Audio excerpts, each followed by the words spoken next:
আজকে সকালে ঘুম থেকে উঠেই ছেলেবেলার সেই চা পরোটাটা খুব মিস করছিলাম। হ্যাঁ বন্ধুরা, আজ হচ্ছে মহাশিবরাত্রি। আর শিবরাত্রির দিন ভোরবেলা মানে ভোর 4টের সময় উঠে চা আর পরোটা খেতাম। যেহেতু সারাদিন নির্জলা উপোস করব, সেই জন্য মা ভোরবেলায় উঠে পড়ে নিজে চা খেত, কিন্তু আমাদেরকে চা আর পরোটা খেতে দিত। তো মানে কি বলতো, মায়ের মন তো সারাদিন উপোস করে থাকবে, তাই ভোরবেলায় যতটা পারবে খেয়ে নেই, এই আর কি। কিন্তু এখন যা শরীরের অবস্থা হয়েছে আর এখন যা দিনকাল হয়েছে, তাতে ভোরবেলায় উঠে যদি চাও 1 কাপ খায়, তাহলে সারাদিন গ্যাস অম্বলে আর মাথা নাড়ানো যাবে না। তো যাই হোক, শিবরাত্রির স্পেশাল ব্লগটা আমি তোমাদেরকে সাথে নিয়ে ভোর 6টা থেকে শুরু করলাম। এখন 6টা বাজে, ঘুম থেকে উঠে ফ্রেশ হয়ে তারপর বাসি কাপড় ছেড়ে দৌড়ে জলমালিটা সেরে নিচ্ছি। সম্পূর্ণ ভিডিওটা দেখো, আশা করি তোমাদের খুব ভালো লাগবে। शिव शंभू तेरी शरण में हम हैं आए, बस लीन रहे तेरी भक्ति में और कुछ भी ना हमको सुहाए।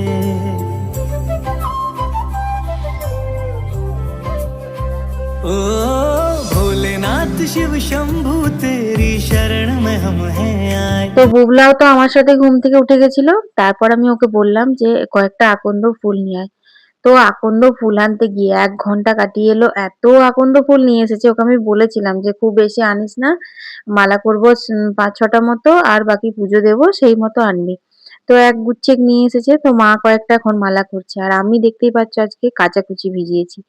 কাল থেকে মনে মনে করেছিলাম যে কালকে শিবরাত্রি, আমার উপোস আছে, মায়েরও উপোস আছে, আর বুবলার বাবা বলেছিল ভাতে ভাত খাবো, ফ্যান ভাত। তো আমি বললাম ঠিক আছে, একটু ভাতে ভাত হবে, তাহলে পরে আমি জমিয়ে ভিডিও করব। মানে ভিডিও মানে বলতে, যে আমার গ্যালারিতে ভিডিওগুলো রয়েছে সেগুলো এডিট করব। আর যেগুলো মানে দরকারি অদরকারি ভিডিও রয়েছে, যেগুলো দরকার নেই, সেগুলো সব ডিলিট করে একটু ক্লিয়ার করব। তো বাবারে বাবা, আজকে যা কাজ হলো সারাদিন! ভিডিও এডিট করা, ভিডিও ডিলিট করা তো ছেড়ে দাও, আমি নিজের ভিডিও শুট করতেও সময় পাইনি।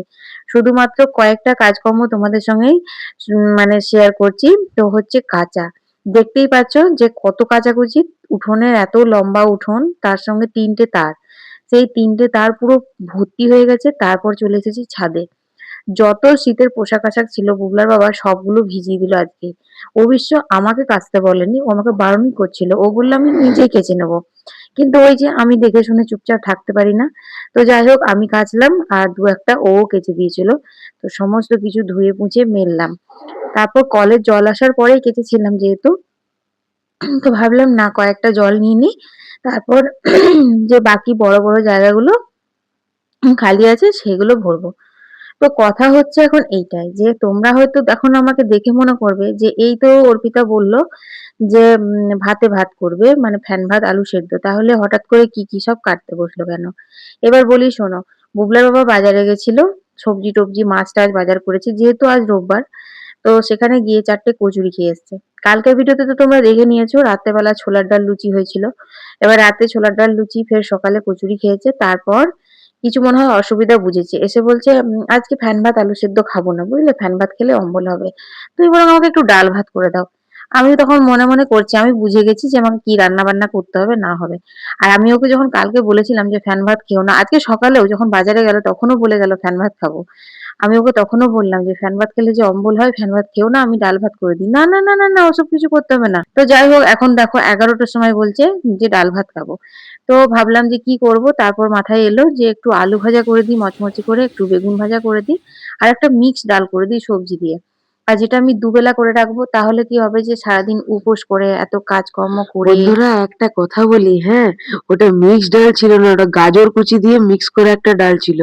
মিক্স ডাল মাম্মি মনে হয় জানে না কি হয়। মিক্স ডালের মধ্যে অনেক রকমের ভেজিস থাকে, বিনস হয়ে গেল, আরো অনেক টাইপের অমনি কিছু থাকে, বিটরুট অনেক গাজর আর মটরশুঁটি ছিল। ওয়েট, আমি বলছি না যে গাজর আর মটরশুঁটি ছিল এই রাত্রি 11টার সময়, এখন তুই হুম, আমাকে তো বয়স দিয়ে শুতে তো দিস। এইটা হচ্ছে ব্যাপার এখন, ঠিক আছে। তো মিক্স ডাল নাকি গাজরের ছোট ছোট টুকরো, তাও গাজরগুলো লম্বা লম্বা করে ছিল না, কুচি কুচি করে ডালের মতন, সেই বড় বড় গাজরের টুকরো ফেলা ছিল ডালের মধ্যে, আর প্লেন ছোলার ডাল, আর তার আজকে সঙ্গে গাজর, বাস। ছোলা নয়, ওটা আহিরের ডাল ছিল আর মটরশুঁটি ছিল, সেটা ভিডিওতে রেকর্ডিং আছে, মটরশুঁটি ওই ছিল। মটরশুঁটি 2-4টে মটরশুঁটি আর ফেলে কি মানে দিতে সেই হয়, মিক্স শুধু ডাল। বিনসটা দিইনি। হ্যাঁ। তো যাই মচমচে আলু ভাজার মধ্যে অর্ধেক পুরাই ছিল, কালো কালোই ছিল। তো ওর এখন রাগ হয়ে গেছে, বুঝলে, ও এখন মোবাইলটা দেখবো বলেছিল। আর এখন যে রাত 11টা বাজছে, শুধু মোবাইল দেখায় কি সব, এখন বসে বসে এডিটিং করছে মাম্মি। কি বলবো বলো, তোমরাই লিখবে কমেন্টে। আচ্ছা, তো কি করবে বলো বন্ধুরা, আজকে হচ্ছে তোমার শিবরাত্রির এতগুলো রেকর্ডিং করেছি, কালকে শিবরাত্রি পালনের রেকর্ডিং করব, তারপর ভেবে রেখেছি একটুখানি চন্দ্রচূড় মন্দির যদি সময় হয়, বাবা যদি টানায় তাহলে যাব, তাহলে সেগুলো তো তোমাদের সঙ্গে ভিডিও দিতে হবে বলো, সেই জন্য জানো তো এত কষ্ট করে ভাবছি আজকেই মানে এডিটিং করে বসিয়ে দেবো। আর এডিটিং করে এখন যদি আমি সেভ করে দিই তাহলে বাকি যে ভিডিওগুলো রয়েছে সেগুলো তো আমি ডিলিট করে দেবো, তাহলে কিছুটা স্পেস আমি পেয়ে যাব কালকের রেকর্ডিং এর জন্য, এই আর কি। তাছাড়া কারেন্ট ভিডিও না দিলে না ভালো লাগে না ভিডিওটা। তো দেখো আমাদের আজকে কাঠমিস্ত্রির কাজে লেগেছিল, তো কাঠমিস্ত্রি কাজ হয়ে গেল আর বুবলার মা গেল পুজো করতে। তো চলো এখন বাজে হচ্ছে তোমার 1:45, মা আর বুবলা গেল বাঁকুড়েশ্বরে পুজো দেবে, আর আমি এদেরকে খাবার টাবার দেবো, তারপর একদম রান্নাঘর পরিষ্কার করে স্নান করে তারপর সন্ধ্যাবেলায় পুজো দিতে যাবো। रात है घर घर में महादेव है सबने सजाए, मेरा रोम रोम और कण कण गाए ओम नमः शिवाय। তোমাদের তো বললামই বন্ধুরা যে আজকে যত কাজ সমস্ত কিছু মানে তোলা ছিল যে শিবরাত্রির দিনই হবে, তো সেরকমই হলো আর কি। আমি জানো সমস্ত কাজ সেরে বুবলাকে আর বুবলার বাবাকে খেতে দিয়ে স্নান করলাম, তখন বাজে হচ্ছে 3:45। তারপর একটুখানি বসলাম, 5টা 5:30টার সময় মনে হয় চতুর্দশী লেগেছিল, তো ভাবলাম যে না তখন আর পুজো করতে যাব না, কারণ আমাদের মন্দিরে প্রচুর ভিড় হয়, লাইন লাইন লাইন লাইন করে পুজো দিতে হয়, অনেক দেরি হয়, তাই ভাবলাম যে না একবারে ঘরের সন্ধে টন্ধে দিয়ে তারপর নিশ্চিন্তে বাবার পুজো দিতে যাব। তো সেটাই এখন করছি, এখন বাজে হচ্ছে 5:30। তো সব থেকে প্রথমে একটুখানি ফলমূলগুলো কেটে দিলাম যেগুলো মন্দিরে নিয়ে যাব, আর ঘরেও আমার শিব বাবার পুজো করব, তো সেটাও আমি সাজিয়ে নিয়েছি, গোপুসোনার জন্য সাজিয়ে নিয়েছি। তারপর এখন আমি সন্ধে দিয়ে দিচ্ছি, তো দৌড়ে একটু জল টল দিয়ে দিলাম, তারপর দেখো এখন ঠাকুর ঘরে সন্ধে দিচ্ছি। আর মা তো একবার করে আসছে আর বলছে কত সন্ধে হয়ে গেল, তুই কখন পুজো দিতে যাবি, সবাই চলে যাচ্ছে, এই খালি করছে। মা তো ওই বেলাতে বুবলার সাথে গিয়ে পুজো দিয়ে এসেছিল, বুবলা তো আবার এবার জানো বলছিল উপোস করবো, আমি বললাম না, কাল বাদ পরশুদিন মাধ্যমিক পরীক্ষা পরীক্ষা ওর জানো ম্যাথ পরীক্ষা। আর এমনিও ও শিবরাত্রি করে না, প্রত্যেকবার এইরকমই করে, ও 12টার পরে মায়ের সাথে গিয়ে বাঁকুড়েশ্বরে পুজো দিয়ে আসে, মাকে নিয়ে যায়, তারপর এসে পরে নিরামিষ খাবার খায়, আজকে মাছ মাংস কিচ্ছু না, একদম নিরামিষ প্লেন খাবার খায়, এরকমই করে। আমি বললাম তুই এটাই কর, কারণ আজ সারাদিন উপোস করবি, কালকে বেশি খারাপ লাগে, উপোসের দিন তো অতটা শরীরে মানে দেয় না, মানে খারাপ লাগে না, কিন্তু উপোসের পরের দিন শরীরটা বেশি খারাপ লাগে। তো কালকে পরের দিন হবে, তো পরের দিন অত শরীর খারাপ লাগবে, তারপর আবার তারপরের দিন কি করে পরীক্ষা দিতে যাবে বলো। তো সেই জন্য বললাম না উপোস করিস না, যেমন করিস অমনিই কর, বাবা মহাদেব তাতেই সন্তুষ্ট হবে আর তোকে অনেক আশীর্বাদ করবে। তো এবছর শিবরাত্রিতে মহাদেবের কাছে আমি এটাই প্রার্থনা করছি, আমার বুবলার যেন রেজাল্ট খুব ভালো হয়, এই আর কি। তো দেখো এখানে আমি কিন্তু সন্ধে দিয়ে তারপর এগুলো সব সাজিয়ে নিয়েছি, আর পঞ্চামৃত করেছি এখানে, দুধ, তারপর ঘি, মধু, কালো তিল, চিনি সব একসাথে নিয়েছি, আর দইটা খালি আলাদা করে নিলাম, কারণ হচ্ছে দইটা যদি দুধের সাথে মিশিয়ে দিতাম তাহলে কিন্তু দুধটা কেটে যেত। যদিও পঞ্চামৃততে কিন্তু দইটা একসাথে মিশিয়েই ঢালা হয়, তবে এখন আমি ধরো অতটা যাব, তারপর ওখানে গিয়ে ভিড়ের মধ্যে কখন জায়গা পাবো না পাবো, সেই জন্য দইটা মেশাইনি। তো যেটা ভেবেছিলাম সেটাই ঠিক, মন্দিরে প্রচুর ভিড়, অনেক জনা পুজো করছে, এই এক ব্যাচ উঠবে, তারপর আমি থাকতে থাকতে কিন্তু আরো 3 ব্যাচ করেছিল, তারপর কিন্তু আমি লাইন পেয়েছিলাম।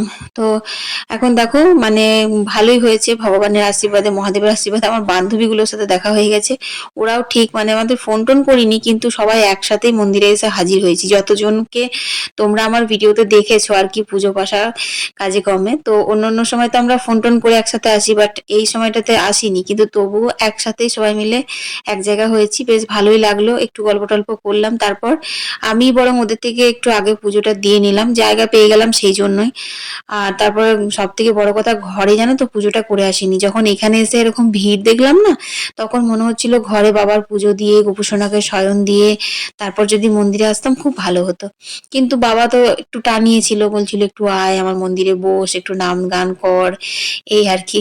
তো দেখো আমি ভাবলাম যে পুজো হতে এখন দেরি আছে, তাহলে ধূপ দীপটাই দিয়ে নি।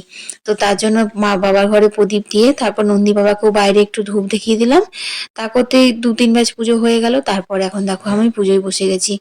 তো এইভাবে কিন্তু আমাদের পুজো হয়, দেখতেই পাচ্ছ বাবা বাঁকুড়েশ্বরকে গোল করে আমরা সবাই বসেছি। আর দাদা আর একজন পুরোহিত রয়েছেন, ওনারা পুজো করাচ্ছেন। তো আমাদের কিন্তু এখানে এইভাবে পুজো হয়। আমার বাবার বাড়িতে কিন্তু সম্পূর্ণ আলাদাভাবে পুজো হয়, জানো তো। মানে যেমন ভাবে এখানে নীলের উপোসের সময় পুজো হয় সেরকম ভাবে, মানে সকাল থেকে সবাই বাবার মাথায় জল ঢালে, নিজের নিজের মতো করে পুজো করে। আর সন্ধেবেলায় কিন্তু পুরোহিত দিয়ে পুজো হয়, তারপর যজ্ঞি হয়, তারপর ধ্বজা টাঙায়, অনেক কিছু হয়। আর অঞ্জলি দেওয়ায় বতীদেরকে, এইভাবে হয়। তখন কিন্তু শিব বাবাকে কাউকে ছুতে দেওয়া হয় না। তো এখানে এরকম না, এখানে চতুর্দশী লাগার পর সবাই মিলে আসে, এসে এক এক করে বাবাকে ছুঁয়ে জল ঢেলে পুজো করে। যেখানকার যেমন নিয়ম আর কি, সেটাই তো হবে। দেখো এখন এই যে আমি এখন পুজো দিয়ে নিচ্ছি, চলো পুজোটা দিয়ে নিই। हर क्षण बस महादेव का नाम लिया, ओ मेरे बाबा जी ने हर दुख हर लिया, बिन मांगे भक्तों को सब है दिया। तो आओ प्रभु को पाज से सजाए, मिलजुल के शिव रात्रि मनाए। देवों के देव मेरे महादेव, हम तेरा ही ध्यान लगाए।